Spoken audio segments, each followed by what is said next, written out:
scars that never felt the wound.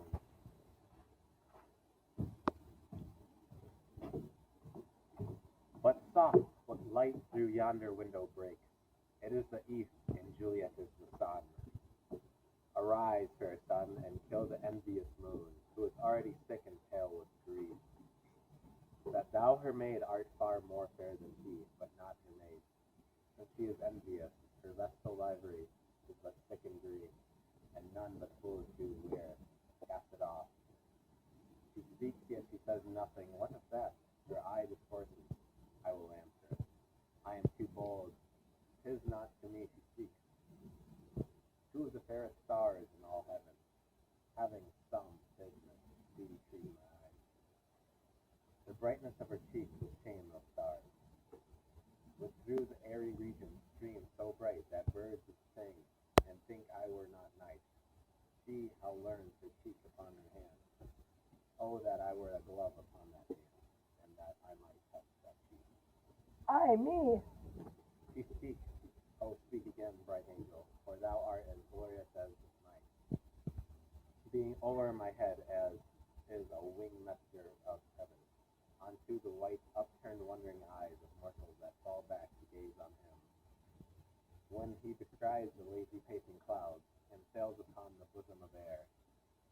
O Romeo, Romeo, wherefore art thou Romeo? Deny thy father, and refuse thy name, or thou wilt not but swarm my love, and I'll no longer be a Capulet. Shall I hear more, or shall I speak?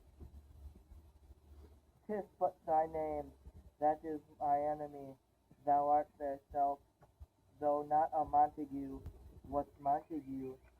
It is nor hand nor foot, nor arm nor face, nor any part belonging to a man. Oh, be some other name. What's in a name?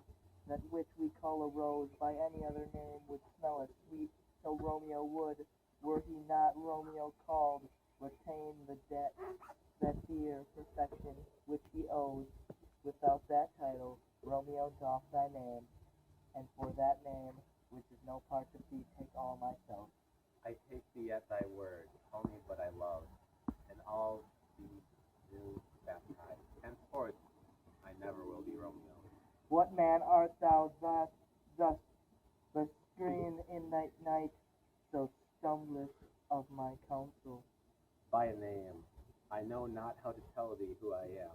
My name, dear saint, is hateful to myself, because it is an enemy to thee. Had I written it, I would tear thy word. My ears have not yet drunk 100 words of that tongue uttereth, yet I know the sound. Art thou not Romeo and a Montague?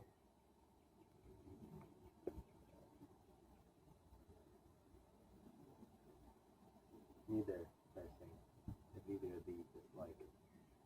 How canst thou hither? Tell me, and wherefore? The orchard walls are high and hard to climb, and the place death, considering who thou art, if any of my kinsmen find thee here. With love's light wings did I o'er perch these walls, for stony limits cannot hold love out, and what love can do is eyes that dares love attempt. Therefore thy kinsmen are not to let to thee. If they do see thee, they will murder thee. Alack, there lies more peril to thine eye than 20 of their swords. Look, thou but sleep, and I am proof against their enmity. I would not for the world they see thee here. I have night's cloak to hide me from their sight, and but thou love me, and let them find me here. My life were better ended by their hate than death prolonged, wanting of thy love. But whose direction found thou out this place? By love, whose first did prompt me to inquire, he lent me counsel, I lent him my eye. I am no pilot, yet wert thou as far as thou vast shore washed with the farthest sea, I would adventure for such merchandise. Thou knows the mask of the night is on my face, else would a maiden blush my cheek, for which thou hast heard me speak to the night, fain would I dwell on form, fain deny what I have spoke. But farewell, complaint, thou slow love me, I know thou wilt say, I, and I will take thy word, yet in thou swearest thou mayst prove false as lovers' perjuries. If thou dost love, pronounce it faithfully, or if thou this, I am too quickly won. I'll frown and be perverse and say thee nay, so thou wilt woo, but else, not for the world. In truth, fair Montague, I am not too fond, and therefore thou mayst think my behavior light. But trust me, gentlemen, I prove more true than those that have more cunning to be strange. I should have thee more strange, I must confess, but that thou overheard, I wore my true love's passion. Therefore, pardon me, and not impute those to light love, which the dark night hath so discovered. Lady, by yonder blessed moon I swear, that tips with silver all these truths we taught. Oh, swear not by the moon, the innocent moon, that monthly changes inner circled orb, lest that thy love prove likewise variable. What shall I swear by?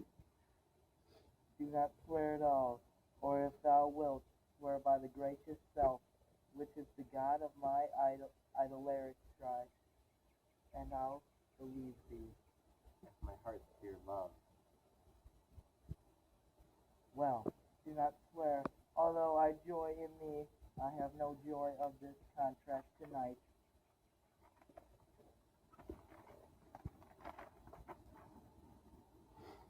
It's too rash, too sudden, too like the lightning which doth cease to be eerie.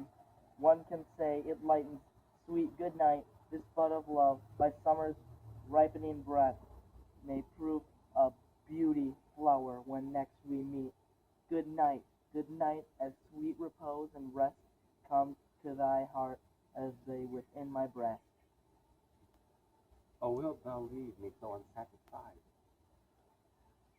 What satisfaction cannot thou have tonight?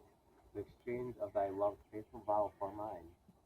I gave thee mine before thou didn't request it, and yet I would to be given again. Wouldst thou withdraw it, or what?